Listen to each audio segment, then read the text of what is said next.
Alhamdulillah wa kafa wa salamun ala ibadihi alladhina istafa amma ba'd. Dear student, assalamu alaikum wa rahmatullahi wa barakatuh. الحمدللہ اللہ کا لاکھ لاکھ شکر ہے، ہم نے سورہ انفال بھی مکمل کر لیا تھا۔ موضوعاتی مطالعہ ساتھ ساتھ چلتا رہا تھا، اور اس کے بعد آخر میں ہم نے 10 احادیث تھی، تو 28 نمبر لیکچر کے اندر ہم نے وہ 10ویں حدیث بھی مکمل کر لی تھی، یعنی کہ ہمارا جو مکمل سلیبس تھا وہ ہو گیا تھا۔ تو میں نے کہا آج اس لیکچر کے اندر شروع سے ہی کر لیتے ہیں۔ سورہ انفال جو ہے پہلا پیج ہے، پہلے پیج کے اندر جو الفاظ معنی تھے اور اس کے اندر 2 کوشچن تھے اور نیچے 2 آیات، یعنی مکمل آیات تو نہیں ہیں، آیتوں کے کچھ حصے تھے، ان کا ترجمہ تھا۔ تو آج کے ٹاپک کے اندر جو 29 نمبر لیکچر ہے اسلامیات کا، سورہ انفال کا پہلا رکوع جو ہے، یعنی پہلا پیج کتاب کے اعتبار سے وہ مکمل ہوتا ہے۔ اس کے بعد کچھ الفاظ معنی لکھے ہوئے ہوتے ہیں اور کچھ کوشچن لکھے ہوتے ہیں۔ تو اس سے پہلے میں بتا دوں سورہ انفال کی جو آیات تھی، کیونکہ سورہ انفال اس کے اندر غزوہ بدر کا ذکر ہے، تو سورہ انفال کی آیات بتا دیں کہ وہ 75 آیات ہیں، 75 آیات ہیں، اور سورہ انفال کے اندر جو رکوع ہیں وہ 10 رکوع ہیں۔ تو آئیے ہم شروع کرتے ہیں۔ سورہ انفال کا پہلا پیج جو مشکی سوالات میں سے الکلمات والتراکیب، یعنی الفاظ اور معنی جو ہیں، ان الفاظ میں سے میں نے سب سے پہلا الفاظ جو ہے وہ لکھا ہے الانفال معنی مال غنیمت، مال غنیمت۔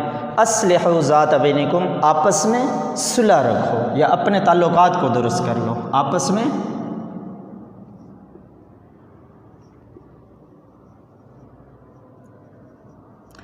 میں صلح رکھو یا آپس میں اپنے تعلقات درست کر لو۔ واجلت معنی ڈر جاتے ہیں، ڈر جاتے ہیں۔ آگے کارہون ناگواری محسوس کرتے ہیں۔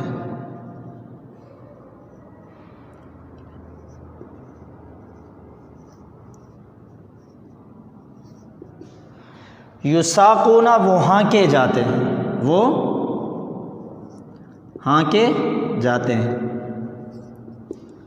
احدا ایک، ویسے یہ مؤنث کا صیغہ ہے، یہ بریکٹ میں مؤنث بتا دیا۔ احدا کا مطلب ایک ہے، مؤنث کا صیغہ۔ تستغیثون، تم فریاد کر رہے تھے،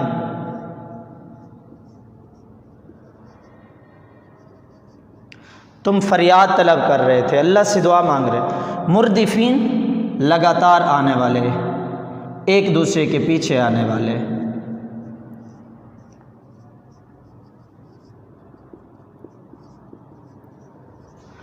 آگے غیر ذات الشوکہ، بغیر اسلحے کے۔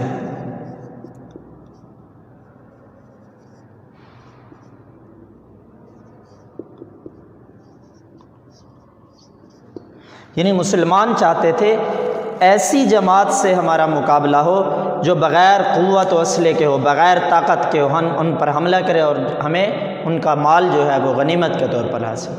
الانفال مال غنیمت۔ اصلحوا ذات بینکم، آپس میں صلح رکھو۔ واجلت معنی ڈر جاتے ہیں۔ کارہون معنی ناگواری محسوس کرتے ہیں۔ یساقون وہ ہانکے جاتے ہیں۔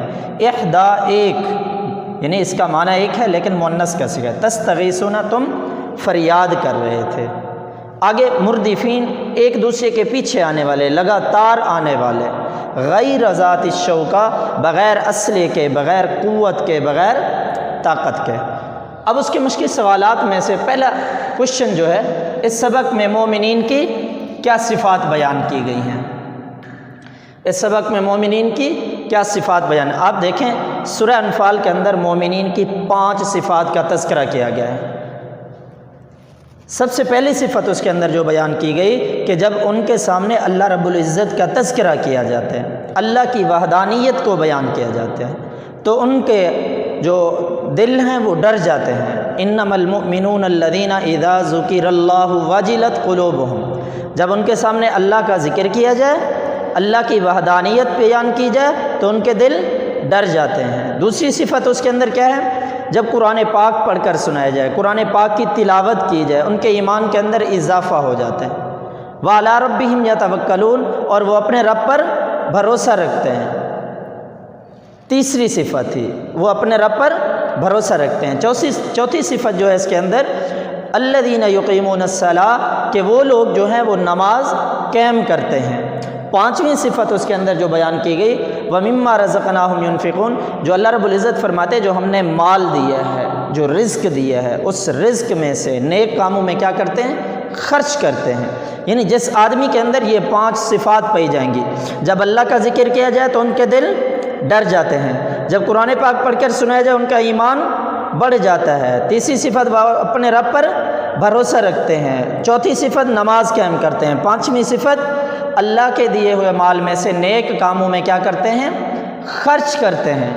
اب جب یہ 5 صفات ان کے اندر پائی جا رہے ہیں، اللہ نے فرمایا اولئک ھم المؤمنون حقا، یہ سچے مومن ہیں، یہ پکے مومن ہیں جن کے اندر یہ 5 صفات پائی جائیں گی۔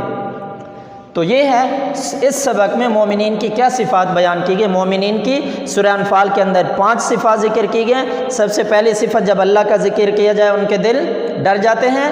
دوسری صفت جب قرآن پاک پڑھ کے سنایا جائے ان کا ایمان میں اضافہ ہو جاتا ہے۔ تیسری صفت وَعَلَىٰ رَبِّهِمْ يَتَوَكَّلُونَ، اور وہ اپنے رب پر بھروسہ رکھتے ہیں۔ چوتھی صفت اور کیا کرتے ہیں؟ نماز قائم کرتے ہیں۔ پانچویں صفت اللہ کے دیے ہوئے مال میں سے نیک کاموں میں خرچ کرتے ہیں۔ اب دوسرا سوال جو ہے اس کے اندر وہ سوال ہے 2 گروہوں سے کیا مراد ہے؟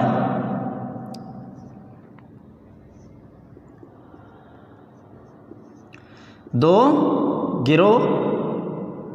گروہوں سے کیا مراد ہے؟ دیکھیں 2 گروہوں سے مراد، ایک ابو سفیان کا تجارتی قافلہ جو شام سے مکہ کی طرف تجارت کر کے آ رہا تھا، دوسرا ابو جہل کا جنگی لشکر جو مکہ سے اس کے دفاع کے لیے نکلا تھا۔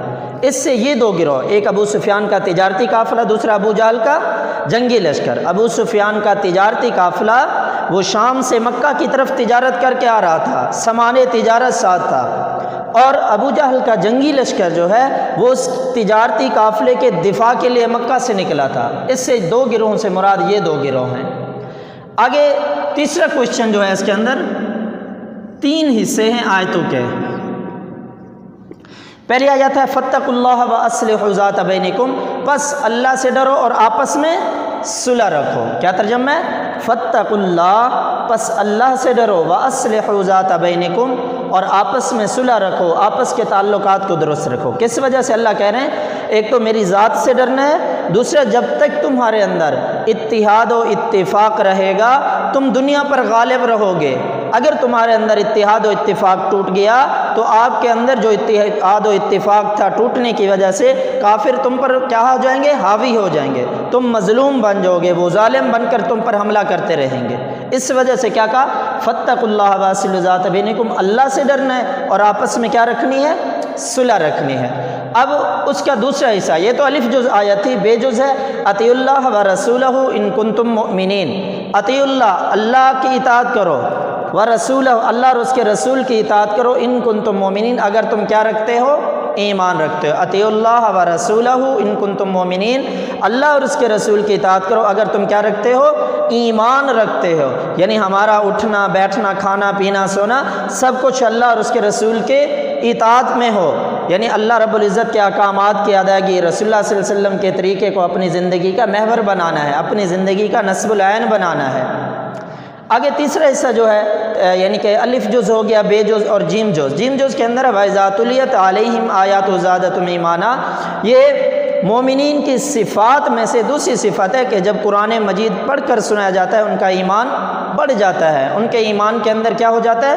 اضافہ ہو جاتا ہے۔ آپ دیکھیں ایمانداری سے بتائیں، ہم کسی دینی محفل میں جاتے ہیں، قاری صاحب قرآن پاک کی تلاوت کرتے ہیں، علامہ صاحب بیان